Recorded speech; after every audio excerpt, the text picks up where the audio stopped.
السلام عليكم ورحمة الله وبركاته. أهلا وسهلا بكم أعزائي أشقياء كرة القدم في كل مكان. حلقة جديدة من الكورة وشقاوتها.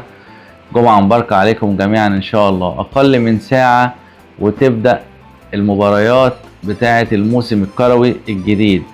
الموسم الكروي المصري هيكون موسم ساخن من البداية.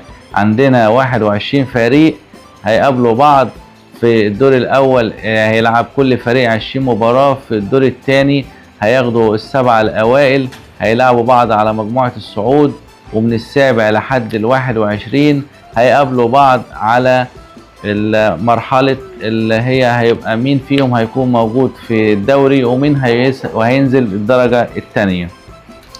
عندنا طبعا هناخد اول 5 جولات لاول 3 فرق الموسم اللي فات. اول 3 فرق الموسم اللي فات كان الاهلي حامل اللقب، بيراميدز كان واخد المركز الثاني، والزمالك خد المركز الثالث، وطبعا بيراميدز خد افريقيا والزمالك خد كاس مصر.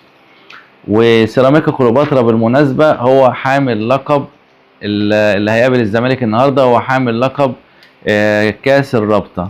عندنا الاسبوع الاول هيبدا بمباراه بيراميدز وادي دجله، وبعد كده هيبقى عندنا الزمالك وسيراميكا كليوباترا حامل كاس مصر مع حامل كاس الرابطه. وهنختم الجوله الاولى الاسبوع الاول هيكون نهايته في يوم الاحد ان شاء الله بمباراه الاهلي ومودر سبورت يوم السبت ان شاء الله. الاسبوع الثاني عندنا الاهلي وفاركو، الزمالك والمقاولين العرب، وبيراميدز والاسماعيلي. عندنا في الاسبوع الثالث الزمالك ومودرن سبورت، بيراميدز والمصري البورسعيدي، والاهلي هيكون راحه. احنا عارفين ان احنا كل فريق هيجي عليه اسبوع وهيريح فيه عشان تبقى متساويه الكفه ان هو كل فريق هيلعب 20 مباراه. الاسبوع الثالث طبعا الاهلي هيكون هيبقى خارج الجوله دي. الاسبوع الرابع الاهلي هيقابل غزل المحله، الزمالك هتقابل فاركو، بيراميدز هتقابل مودرن سبورت.